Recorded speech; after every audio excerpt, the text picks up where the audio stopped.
Hello everyone, my name is Eric Tara Mullins, and today I'm going to be doing something a little different than what I usually do.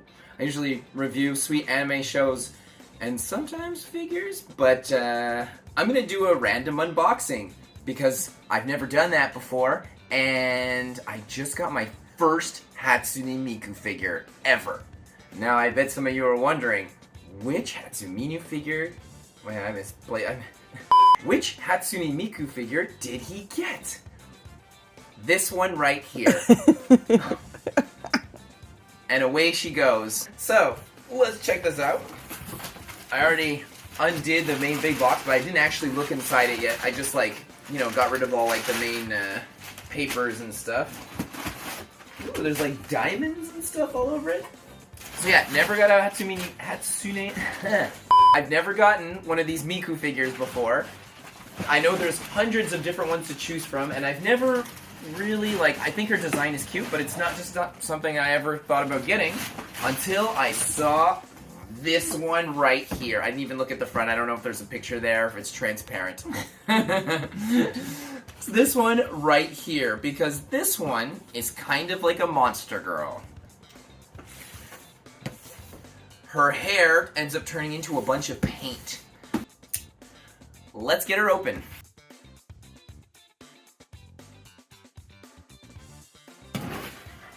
Whoa! I like when there's a window on the front of the box, because when you make a purchase, you get to see the face and the paint quality and the design. And here you don't get to see any of that. You just get to see the product shot, which of course is going to look beautiful and perfect. So I haven't really looked at this yet. I'm always worried that there's paint blemishes and things like that. Granted, I pre-ordered this thing and it got shipped to me. But if I was in a store buying it, I would have a hard time purchasing it, especially at the price point it comes out at, based off of an illustration on a box, because I've been burned in the past before. Do I keep my boxes? Oh heck no! I live in a tiny little apartment and I don't have space for boxes. So sometimes I might take them apart, fold them up, and keep them for a little while, and when I realize, this is something I'd like to keep forever, then I'll chuck it. Sometimes I just chuck it out completely, because I'll look at it right away and be like, oh, I'm never getting rid of this. Come on up. There you go. So, this is Miri. She's a sweet little friendly kitty that I have, the local friendly cat. Miri is actually a rescue cat. She has a really good temperament, which is very lucky because sometimes rescue cats can be very difficult. But she is kind of a scaredy cat, so... You might hear some scratching. That's my cat licking the cardboard. She really, really loves cardboard and paper, and she likes to eat it. Another classic sign that she's a rescue cat. Living out on the streets, she had nothing to eat but that, I guess. Which is sad. So all the plastic protecting the entire figure except the face. But it's usually like this, because sometimes plastic can stick to the figure, and when you remove it, if you go too quickly, it can actually peel off some of the shading and stuff. It's awful. I've had that experience as well. Oh my goodness, there's so many fragile elements on this character. I'm like, this is such a weird piece of plastic on her. Because I don't have any of the details in front of me, I don't really remember any of the manufacturer for this, or made out of what products. Most probably ABS, because that's pretty much everything. Look at that, doesn't even need the stand. The hair, careful. Oh, careful of the hair. Let's see, Hatsune Miku with Solwa. If this was Goodsmile. Yeah, it is Goodsmile. Goodsmile likes to do the no plastic on the front. In truth, I like the fact that the way it opens too is very solid and reusable. I might actually use this box to fill it with little knickknacks and things. It seems like a good box for that.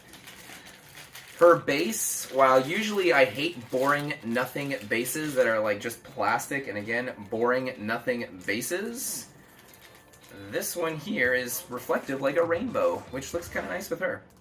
She's back. Of course, she wants to be the star. She wants attention all the time. I'm amazed that she hasn't shown up in any of my actual, video reviews in the background while I do things. this isn't a plastic, but the metal pegs are actually poking through the plastic intentionally. So it's like kind of really annoying to get out. I feel like what the heck?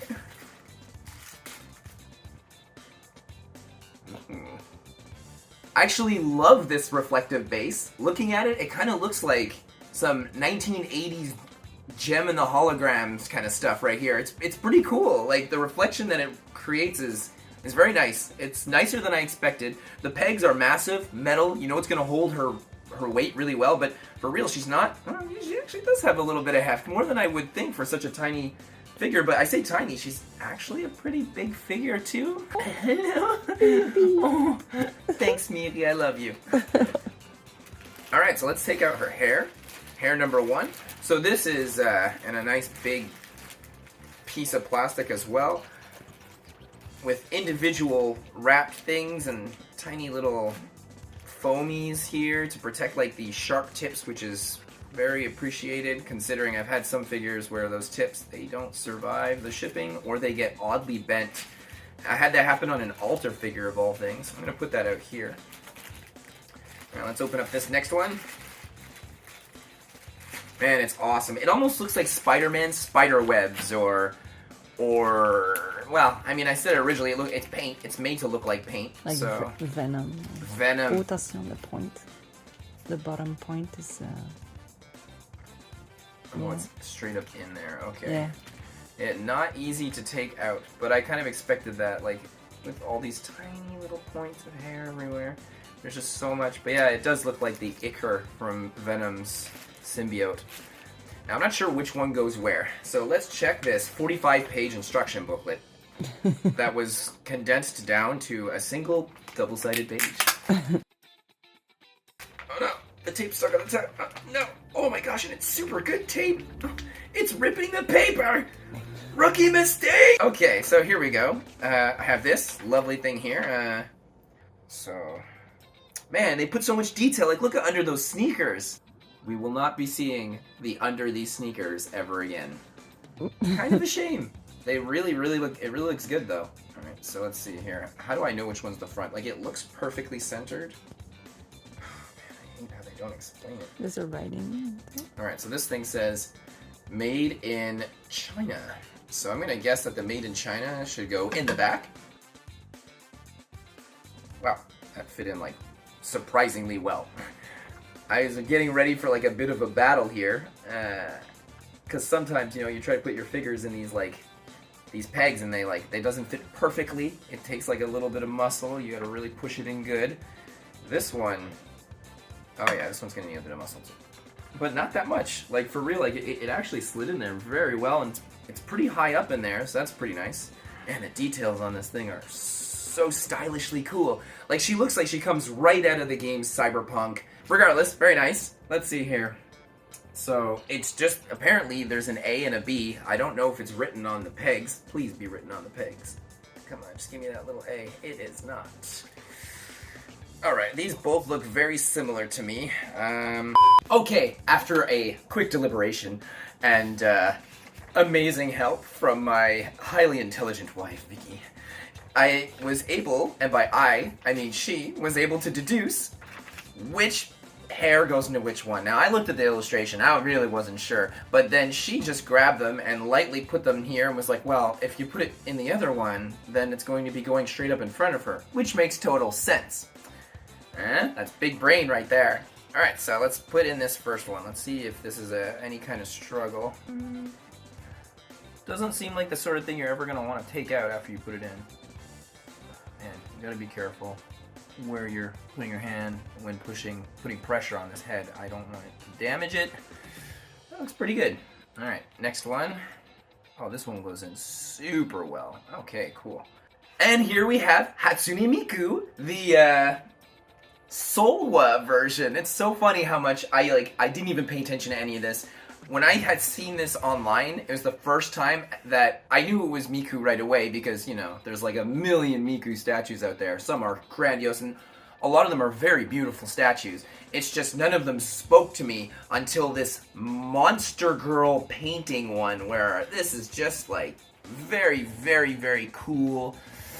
Right off the bat, I can say there's a couple of things about the hair where I'm like, oh no, why wasn't this cast as one single mold? And then there's like a couple of pieces that connect into one another, and the connection pieces are very obvious. It's like in the back of the hair, so it's not really that noticeable when you look at it from the front.